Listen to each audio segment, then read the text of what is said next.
Hey YouTube, how's your day going? Matt's garage here, and it's kind of stormy out here, so I'm just gonna stay inside the shop and work on my neon, the little plow car. I got it turned around here, and I'm working on the rear suspension actually. And I'll show you what's going on here. So when I bought this car, it was pretty well ready for the junkyard at that point, and I'm the only one crazy enough that would have proceeded to fix it, but I did, and I don't regret it. It's been a good little car for me, but the person before me had some fun, and they bent up this beam where the control arms pivot on, and also this bushing's completely shot on this arm and ready to come apart, and I'm assuming they were jumping it through ditches or something of that sort. And so what I actually did is I salvaged that whole beam out of my old neon when I stripped it. The camouflaged one. If you look back in my old plowing videos, you can see that car pushing snow. And it was my daily driver before that.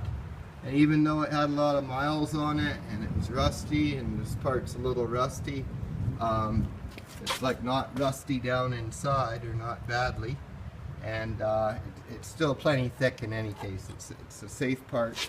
None of the bushings on it are worn, and the brakes are newer on it. Even the wheel cylinders, everything was newer on this, believe it or not. So I'm going to just transfer that all over. So when you're doing a repair like this, I just want to take a moment and point out the obvious, and say that make sure the car is securely jacked up, because obviously with the wheels off, if it falls down, there's nothing that's going to stop it but you. Okay, well, it's a few days later here from when I started, and I've got the fuel tank all dropped down, and everything came out nicely. None of the fasteners broke or anything. Looks like my fill tube's in good shape, so that's really nice. The other one was all rotted out on the other tank I have. I am having a struggle getting these fasteners out up here.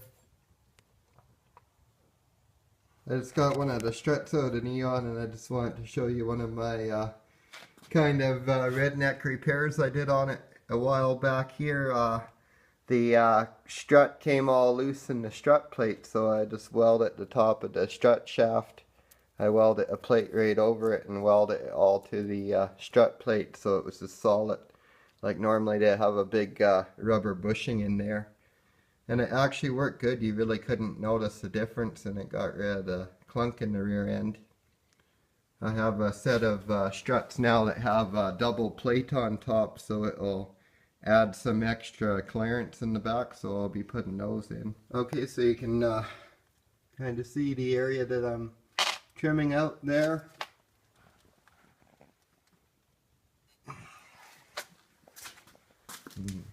Inside, cutting it right out inside, and then the plan is I'm going to put a plate down in the trunk, and I'll plug weld down through the plate into the backside beam, and then I'll also be plating over the seams underneath as well.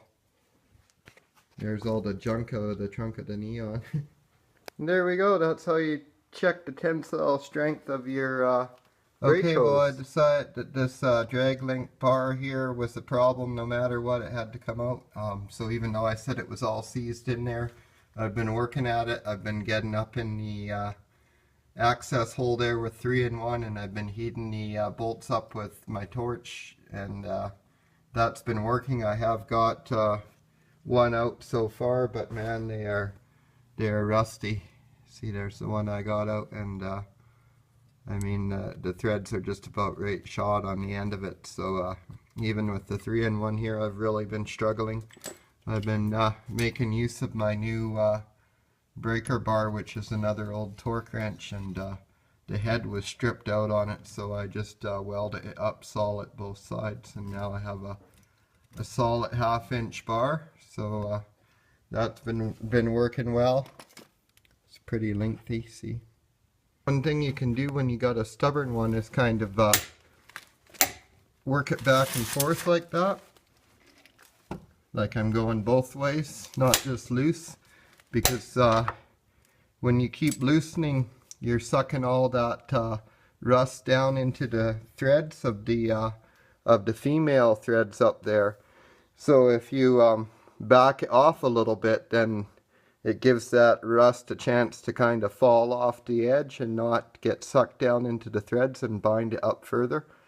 So yeah, if you're having struggles like I am here and you think it's going to break, just keep backing off a little bit and, you know, tightening it back up half a turn, and then you loosen it another turn or two till it starts to bind again, and then you know, you just keep going back and forth like that. So there we have it, both fasteners are out, nothing broke. I think I've still got good enough threads to get them back up in there.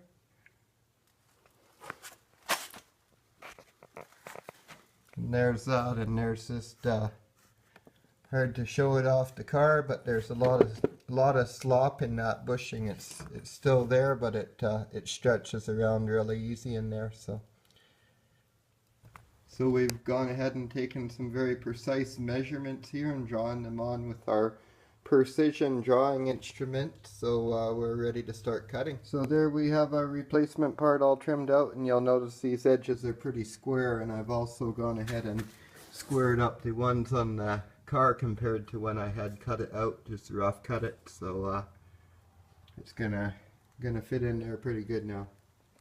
Okay, well, I've just been working on this plate for the trunk here, and this is quite a bit thicker than what the trunk pan was, so not quite finished welding and plating up those seams yet, but it's just fitting this plate, and then I've got all the holes in it to plug weld into that beam. So this is actually 18 gauge is what I went with here, so seems to be a little heavier than what's here, so I'm gonna weld it solid all the way around and then spot it in. Okay, so we're nearly done here. Got the patch in the trunk here, and all the plug welds are done there, and I'm just finishing up welding the perimeter. Underneath looks pretty ugly, but it is in there and it's nice and solid.